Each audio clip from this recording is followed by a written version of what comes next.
नमस्कार दोस्तों, स्वागत है आपका द इन्फॉर्म्ड इंडियन चैनल पर। आज हम डिस्कस करेंगे 1 नवंबर का द हिंदू का न्यूज़ एनालिसिस। देखते हैं आज क्या क्या इंपॉर्टेंट न्यूज़ आएंगे। जो सबसे पहले इंपॉर्टेंट न्यूज़ है वो है कि एप्पल ने ईमेल अलर्ट भेजा है कुछ अपोजिशन लीडर्स को और जर्नलिस्ट को कि उनका फ़ोन जो है टारगेट किया जा रहा है by the state sponsored attackers. ठीक है, तो कंपनी की गाइडलाइंस हैं कुछ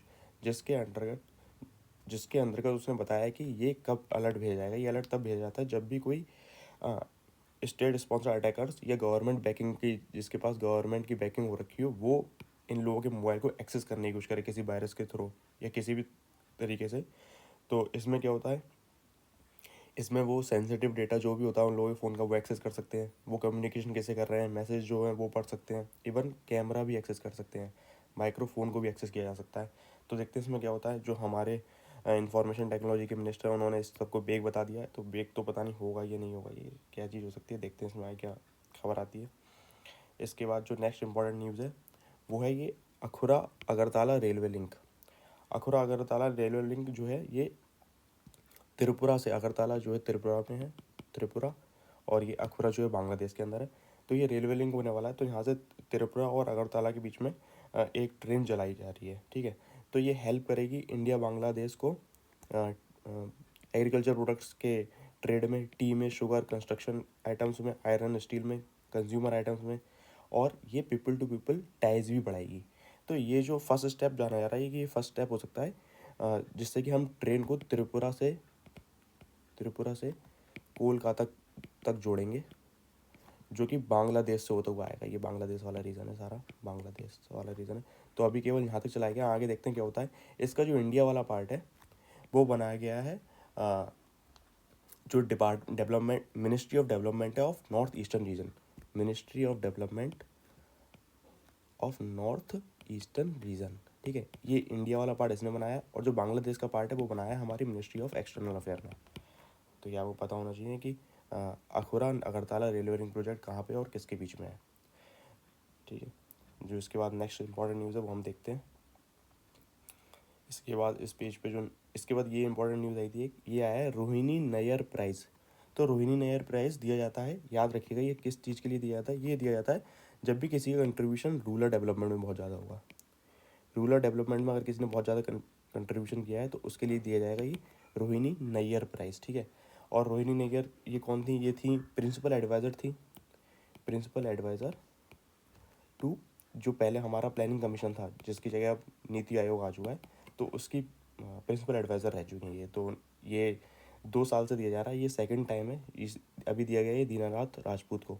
तो याद रखिएगा, याद रखने वाली चीज़ जो है वो रोहिणी नैयर प्राइज़ किस लिए दिया जाता है, ये दिया जाता है रूरल डेवलपमेंट के लिए, अगर किसी ने बहुत अच्छा कंट्रीब्यूशन किया है टू रूरल डेवलपमेंट। इसके बाद जो नेक्स्ट इंपॉर्टेंट न्यूज़ है हम वो देखते हैं। और यहाँ पे मुझे लग रहा है कि मराठास को जो है ओबीसी का कोटा मिल सकता है, क्योंकि स्टेट गवर्नमेंट ने एक्सेप्ट करी है सिंधे पैनल की रिपोर्ट, जिसमें वो ये प्रोसीजर चेक कर रहे हैं कि मराठास को कुनबी का सर्टिफिकेट दे चाहिए, कास्ट कुनबी जो होती है उसका सर्टिफिकेट दे देना चाहिए। तो देखते हैं इसमें आगे क्या होता है, कि कोई बिल आता है कि क्या होगा। नेक्स्ट इसके बाद जो न्यूज़ है वो है ये स्टैचू ऑफ यूनिटी से रिलेटेड। तो मैं आपको बता दूं कि स्टैचू ऑफ यूनिटी क्या है, स्टैटिक चीज़ है, वो आपको पता होना चाहिए। ये जो है साधु बेट आइलैंड है, एक साधु बेट आइलैंड कौन सी रिवर पे है, नर्मदा रिवर पे है, नर्मदा रिवर पे है। तो उस पे है ये टॉलेस्ट स्टैचू है, tallest statue of the world. ठीक है, इसकी जो हाइट है वो है 182 मीटर, जैसे कि यहाँ पे दिया हुआ है 182 मीटर इसकी हाइट है। और ये ऑलमोस्ट डबल साइज़ का है जो स्टैचू ऑफ लिबर्टी जो यूएसए का है उससे डबल साइज़ का है, क्योंकि स्टैचू ऑफ लिबर्टी की हाइट है अप्रॉक्स 93 मीटर्स और इसकी है 182 मीटर्स, तो उससे बड़ा है। इसके बाद मैं आपको बता देना चाहता हूँ कि सरदार वल्लभ भाई पटेल के बारे में आपको पता होना चाहिए। सरदार वल्लभ भाई पटेल जो हैं इन्हें क्रेडिट दिया जाता है कि इन्होंने जो हमारी इंडिपेंडेंस के टाइम पे प्रिंसली स्टेट्स थी 560 प्रिंसली स्टेट थी जिन्हें उन्होंने मर्जर में हेल्प की है इंडिया के साथ, जिनका उन्होंने मर्जर कराया इंडिया के साथ। तो ये बहुत बड़ा कंट्रीब्यूशन है इनका। और इन्हें जो है सरदार का टाइटल दिया गया था, सरदार इन्हें बोलते हैं ना, सरदार वल्लभ भाई पटेल, तो इसका टाइटल दिया गया था जब बारदोली में एक सत्याग्रह हुआ था, बारदोली सत्याग्रह हुआ था, तो वहाँ की वुमेंस ने इन्हें सरदार का टाइटल दिया हुआ था।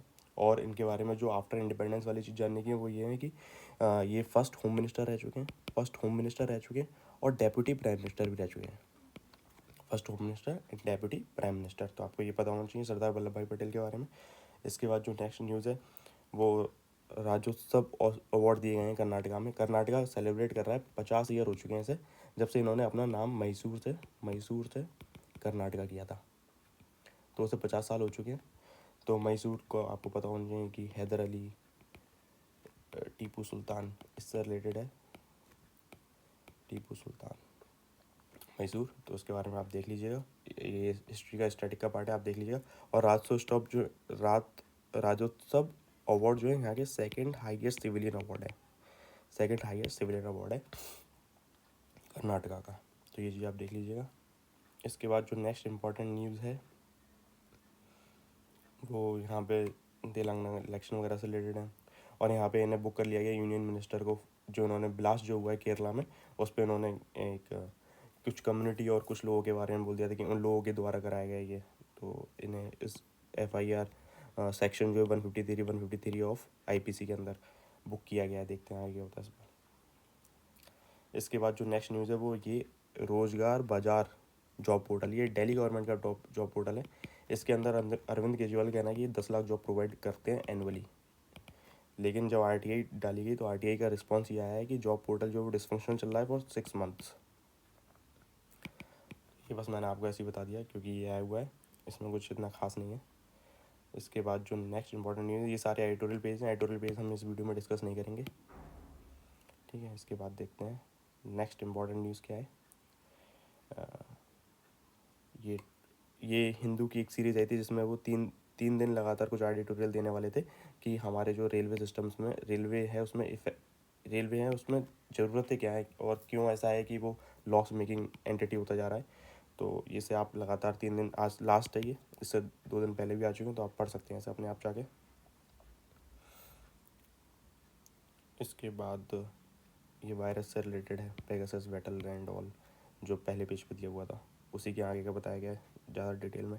इसमें एक ये चीज़ बताया गया था कि सन 2022 में 31 जनवरी को न्यूयॉर्क टाइम्स में एक रिपोर्ट आई थी जिसमें ये बताया था कि इंडिया ने पेगासस खरीदा है फॉर डिफेंस पैकेज में, ऐसा डिफेंस पैकेज पेगासस खरीदा है इंडिया ने सन 2017 में। तो हो सकता है उसका यूज़ भी किया गया हो, पता नहीं आगे क्या हुआ है। और इस पर कमेटी भी बैठी हुई है लेकिन उसका कोई अभी तक वो आया नहीं है, जुडिशियल रिस्पांस और ये सब। जुडिशियल ने भी अपनी कमेटी बिठाई हुई है लेकिन उसका भी कुछ नहीं आया, उसका भी टाइम पीरियड बढ़ा दिया गया है। बाकी का नेक्स्ट जो इम्पोर्टेंट न्यूज़ है वो देखते हैं हम। नेक्स्ट इम्पॉर्टेंट न्यूज़ जो है ये है, जब इस इलेक्टोरल बॉन्ड्स पे अब सुनवाई चल रही है तो जो सुप्रीम कोर्ट की जो कॉन्स्टिट्यूशन बेंच है उसने काफ़ी सारे कंसर्न रेस करे हैं। उसने ये बोला है कि इलेक्टोरल बॉन्ड का यूज़ तब भी किया जा सकता है जैसे कि कोई बी पर्सन है, इसके पास बहुत सारा पैसा और किसी पार्टी को सपोर्ट करना चाहता है ये, लेकिन डायरेक्टली नहीं करता है, तो किसी एक पर्सन को ये रुपये दे देगा और ये इलेक्ट्रॉनिक बॉन्ड खरीद लेगा पर्सन, और वो पार्टी को चला जाएगा। तो ये फिर बाद में उस चीज़ को यूज़ कर सकता है, पॉलिसी मेकिंग में भी इन्फ्लुएंस कर सकता है ये गवर्नमेंट्स को। तो इससे रिलेटेड काफ़ी न्यूज़ है, कंसर्न है, इसका देखते हैं लास्ट में क्या वर्डिक्ट आती है। इसके बाद जो नेक्स्ट इंपॉर्टेंट न्यूज़ है वो है नेशनल मेडिकल कमीशन से रिलेटेड। नेशनल मेडिकल कमीशन जो है एक रेगुलेटरी बॉडी है, ये मेडिकल एजुकेशन और मेडिकल प्रोफेशनल से रिलेटेड रेगुलेटरी बॉडी है। ये एक लेके आने वाली है one nation one registration platform. ये ऑल ओवर इंडिया में एक ही प्लेटफॉर्म होगा जिस पर जितने भी MBBS डॉक्टर्स वगैरह हैं ये सब अपना रजिस्ट्रेशन कर सकते हैं। ये सब रजिस्ट्रेशन करते हैं और कोई भी सिटीजन इस पोर्टल पे जाके फिजिशियन से रिलेटेड कोई भी जानकारी ले सकता है। तो ये पोर्टल के बारे में आप जानिए कि कौन लेके आ रहा है, नेशनल मेडिकल कमीशन लेके आ रहा है। इसके बाद जो नेक्स्ट न्यूज़ है वो है ये IOD से रिलेटेड। तो मैं आपको ये IOD बता देता हूँ कि IOD होता क्या है। ये इंडियन ओशियन डायपोल बोलते हैं इसे, तो मैं इसे आपको समझा देता हूँ कि ये होता क्या है, ठीक है। तो उसके लिए इस पेज पे आ जाते हैं हम। तो जैसे कि ये मान लीजिए वेस्टर्न पार्ट है और ये ईस्टर्न पार्ट है, ठीक है। तो IOD जैसे कि नेम सजेस्ट कर रहा है कि ये Indian ocean dipole, Indian ocean में होता है, ये सारे इंडियन ओशियन है, ये सारा इंडियन ओशियन है, ठीक है। और डायपोल का मतलब है कोई भी ऐसी चीज़ जिसके दो अपोजिट पॉइंट होते हैं, जैसे कि मैग्नेट ले लीजिए, उसमें एक प्लस पॉइंट होगा, एक नेगेटिव पॉइंट, एक प्लस और माइनस दोनों पॉइंट होते हैं, ठीक है। तो वैसे ही डाइपोल, डाइपोल का यहाँ पे टेम्परेचर से रेफरेंस है। डाइपोल जो रिप्रेजेंट कर रहा है टेम्परेचर से, जैसे एक जगह ठंडा टेम्परेचर होगा, एक जगह गर्म टेम्परेचर होगा। तो जैसे कि मैं आपको बता देता हूँ इसमें होता क्या है।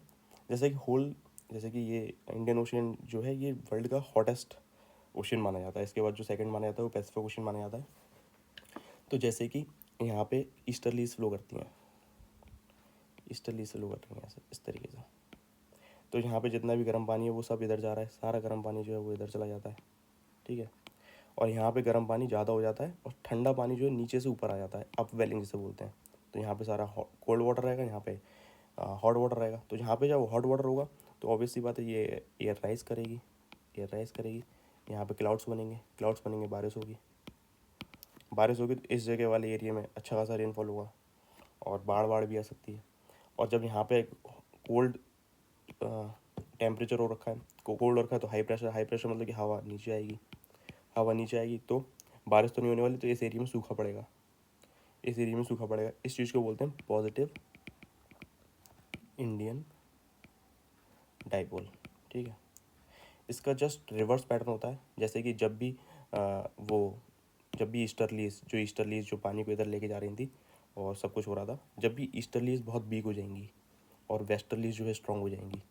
ईस्टर्लीज वीक हो चुकी हैं, वेस्टर्लीज स्ट्रांग हो चुकी हैं, तो गर्म पानी सारा इधर चला गया, गर्म पानी सारा इधर चला गया। यहाँ पे सारा गर्म पानी है, यहाँ पे ठंडा पानी हो चुका है।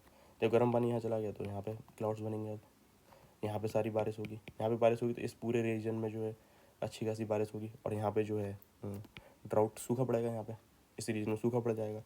तो जब भी ये नेगेटिव, इसे बोलते हैं नेगेटिव इंडियन डाइपोल, जो नेगेटिव इंडियन डाइपोल होता है।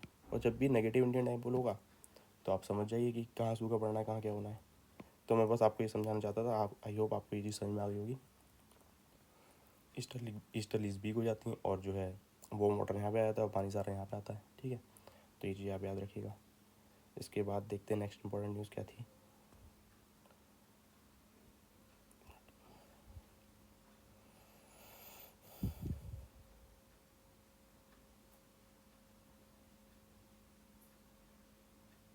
उसके बाद ये एक इम्पॉर्टेंट न्यूज़ है। जैसे साउथ ईस्ट एशियन रीजन के जो है वो इलेक्शन होने वाले हैं WHO के लिए। WHO रीजनल डायरेक्टर की पोस्ट है, WHO की रीजनल डायरेक्टर की पोस्ट है, उसके लिए इलेक्शन होने वाले हैं। तो इलेक्शन में जो है 2 नॉमिनी हैं हमारे। एक हैं बांग्लादेश से शाहिमा वाजेद, जो कि डॉटर हैं बांग्लादेश प्राइम मिनिस्टर शेख हसीना की, और दूसरे नेपाल के ये हैं शंभू प्रसाद आचार्य। शंभू प्रसाद आचार्य को हेल्थ डिपार्टमेंट में काफ़ी जाना जाता है। तो देखते हैं क्या होता है, कौन जीतता है। जो भी जीतेगा उसे 6 वोट चाहिए होंगे, 6 वोट जिसे मिल जाएंगे वो जीत जाएगा। 10 कंट्री आउट ऑफ 11 जो है पार्ट लेने वाली है इसमें। म्यांमार पार्ट नहीं ले रहा है क्योंकि म्यांमार में कूप हुआ था, तो इसलिए उसे यहाँ पे वोटिंग का अलाउ नहीं किया गया है। इसके बाद जो नेक्स्ट न्यूज़ है, ये इंपॉर्टेंट न्यूज़ आई है। इसमें जो है एक PM मोदी ने हमारा एक MY भारत करके लॉन्च किया है ये।